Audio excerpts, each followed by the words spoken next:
Há coisas em África que não se explicam. Sentem-se. Coisas que não se veem com os olhos, mas com o espírito. Dizem que há aldeias onde, quando o vento sopra, ele leva mensagens. Mensagens dos que partiram, dos que dormem debaixo das raízes das árvores mais antigas. Há quem chame isso feitiço, mas os mais velhos dizem: o feitiço não é maldição, é a força da natureza, respondendo ao coração do homem. Antes do mundo ter fronteiras, antes dos mapas dividirem a terra dos filhos do sol, África falava com os deuses. Os rios eram altares, as montanhas eram tronos, e o céu era o olhar dos ancestrais. Ali cada folha, cada gota de chuva, cada som de tambor, tudo tinha um espírito. E esses espíritos viviam entre nós. Não eram invisíveis, eram presentes, no olhar de uma mãe, no rugido de um leão, na dança de uma criança ao redor do fogo. Mas o mundo mudou. Vieram outros povos, outras crenças, outras línguas, e disseram que o que era sagrado era agora maldito. Chamaram de feitiço o que na verdade era ciência espiritual. Fizeram o africano ter medo da sua própria sombra, da sua força, do seu espírito. Mas o sangue ancestral nunca esquece. E há lugares em África onde ainda se ouve o som dos deuses. Dizem que quando o sol se põe e o tambor toca 3 vezes, os portões entre o visível e invisível se abrem, e os deuses antigos voltam a caminhar entre nós. Olorum, Nizambi, Mau, Olokun, Mukulu, Kalunga. Cada nome é um poder, cada poder é um mistério. Mas cuidado, quem chama os deuses deve estar pronto para ouvi-los, porque eles não respondem com palavras, respondem com destino. Esta é a história de um povo que nunca deixou de conversar com o invisível, de um povo que carrega o fogo dos deuses no sangue, de um continente onde o sagrado e o misterioso dançam juntos. O nome desse continente é África. E esta é apenas a primeira batida do tambor. Nada morre em África. Tudo renasce. Ninguém pode ver o vento, mas todos sentem quando ele passa. Assim também são os deuses de África. Não se mostram, mas fazem sentir a sua presença. Conta-se que numa aldeia do interior de Angola vivia uma mulher chamada Kandala. Era simples, mas quando falava com o vento, as árvores inclinavam-se para escutar. Certa noite, o filho dela adoeceu. Nenhum remédio o curava. Os olhos do menino já se perdiam na distância. Então Kandala foi até o rio. Levou azeite de dendê, folhas de bananeira e o seu coração em prece. Ali, ajoelhou-se e falou com o invisível. Nzambi, Criador de todas as coisas, escuta o meu choro. Se o corpo do meu filho está fraco, que o espírito dele seja forte, e se for preciso trocar, eu dou o meu sopro de vida pelo dele. O silêncio foi pesado, mas o rio respondeu com uma onda suave, e na manhã seguinte, o menino acordou, sorrindo, e Kandala dormia profundamente, com um leve sorriso nos lábios. Dizem que ela se tornou espírito do rio, e até hoje, quando o vento sopra sobre aquelas águas, ouve-se uma voz feminina a cantar. Em África, o feitiço não é bruxaria, é comunicação. É a forma que o povo encontrou de falar com o mundo invisível. Um feitiço pode curar, pode proteger, pode unir o que está separado, mas também pode ensinar, porque os deuses não castigam, eles educam. Quando o tambor toca, ele não chama pessoas, chama espíritos. Cada batida é um portal, cada dança uma oferenda. Por isso, quando um africano dança, o chão vibra com poder, porque ele não dança sozinho, ele dança com os antepassados. E foi assim que nasceram os cultos dos orixás, dos inquices, dos voduns. Não como religiões, mas como pontes entre mundos. O fogo de Xangô, a água de Oxum, a sabedoria de Ifá, o mistério de Olokun.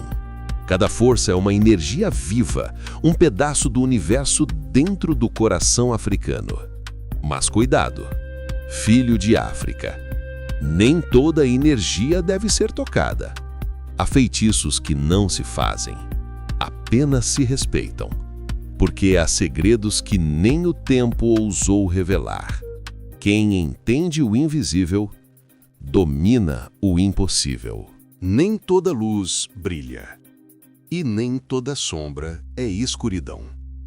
Em África, os mais velhos dizem: quem carrega poder deve aprender a equilibrar o bem e o mal dentro de si.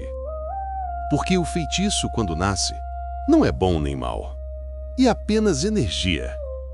E o coração de quem o usa é que lhe dá direção. Houve um tempo em que os homens começaram a usar o dom dos deuses para dominar outros homens.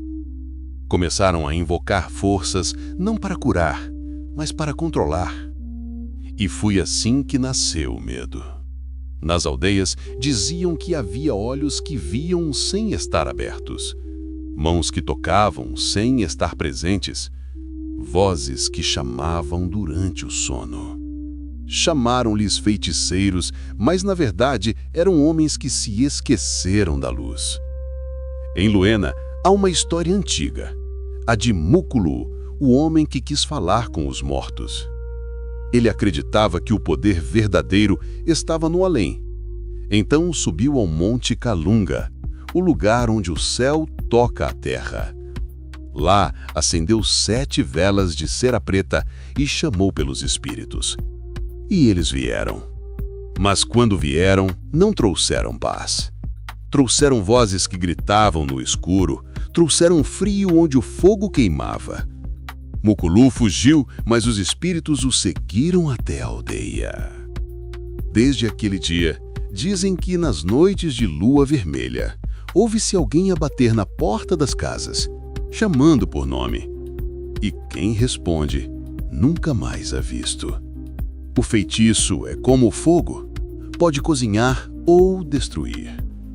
Depende das mãos que o seguram. Por isso, os anciãos ensinam: aprenda o teu próprio espírito antes de chamar os deuses. Porque a verdadeira força africana não está em dominar, mas em entender, em respeitar o invisível, em equilibrar o que há dentro e fora de nós. Quem compreende isso não precisa de feitiço. Ele é o feitiço. O seu olhar já tem poder. A sua palavra já move mundos. Em cada africano há um pedaço de divindade, um sopro dos antigos. E mesmo que a modernidade tente apagar o sagrado, há coisas que nunca se apagam, porque vivem dentro do sangue, dentro da alma, dentro da música que o tambor faz quando o coração bate. Não tema o feitiço, tema o esquecimento, porque quem esquece os deuses, esquece a si mesmo. Tudo o que é sagrado dorme dentro de ti. Depois da noite vem sempre o dia. Depois da tempestade, o silêncio. E depois do medo, vem a verdade. Durante séculos, disseram-nos para temer o nosso poder. Disseram que os deuses africanos eram demônios, que os nossos rituais eram pecado, que as nossas vozes não podiam falar com o céu. Mas esqueceram-se de uma coisa. O africano nasceu do sagrado. O seu corpo é templo, a sua alma é altar.